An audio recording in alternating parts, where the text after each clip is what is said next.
Welcome to Good News Now, a weekly message of hope. We read in Isaiah 64 that God has saved God's people with mighty acts of divine deliverance in the past, but they're asking, where is God now? The people Israel are bereft of hope in a time of challenge and pain. Isaiah 64 is a poetic protest against the pain they are feeling and a direct appeal to God to intervene. Doesn't that sound familiar to you? We hear so many people saying today that we need a miracle to, you pick which one you've heard or even said. We need a miracle to bring people back to church, to bring the country back together, to save our young people from the isolation of today. How about human trafficking, refugees, food insecurity, getting a handle on viruses, violence and division in our society, or climate horrors like the California fires or North Carolina hurricanes? These and so many others are such major issues that it's hard to see God while we're looking at them, isn't it? It was hard for those Israelites so long ago, and it's hard for us. If we look at just what we have in front of us in this passage from Isaiah, the Israelites confess their sins to God in verse 7 when they can't see God's face. There is no one who calls on your name or attempts to take hold of you. They haven't said that it's the other person who doesn't call on God's name or that it's the other person who doesn't attempt to take hold of God. They say no one does it, including the writer himself. There's no one who calls on God's name or attempts to take hold of God. And because of that, God has hidden God's face from them and delivered them into the hand of iniquity. And after the confessions, they plead to God for deliverance, raising words of trust in God, praising God, speaking aloud the hope that God has placed in their hearts. This word of hope that is proclaimed is profound. It speaks of the unbreakable tie that binds them to God and to one another.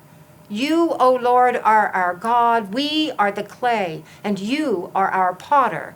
All are the works of your hand. What does it mean for us to be the clay and God to be our potter? How is it a proclamation of hope for us today in a world of challenge and pain?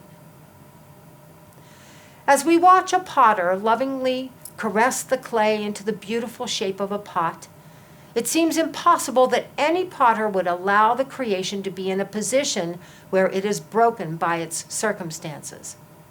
How could God, the master potter, allow God's chosen people to be as broken as they are by the horrors that continue in the world?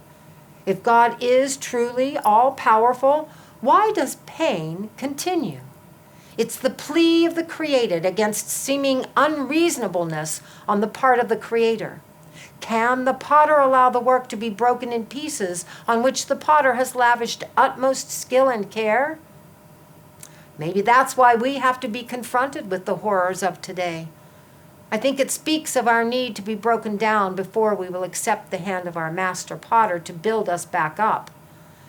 When the people of Isaiah's time end this lament, they end with a plea, a prayer to God. Do not be exceedingly angry, O Lord, and do not remember iniquity forever. The pot made by the master potter is the potter's work. We have been formed by God, and we are dependent on God to make us what God will have us to be. This whole verse is an acknowledgement of the sovereignty and grace of God. It expresses the feeling we all experience when we understand that we have exposed ourselves to God's displeasure by our own transgressions. It's a time when we understand that if we are to be saved, it must be by the grace of God.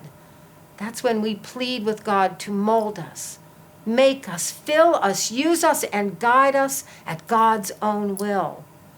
We are God's masterful, precious work.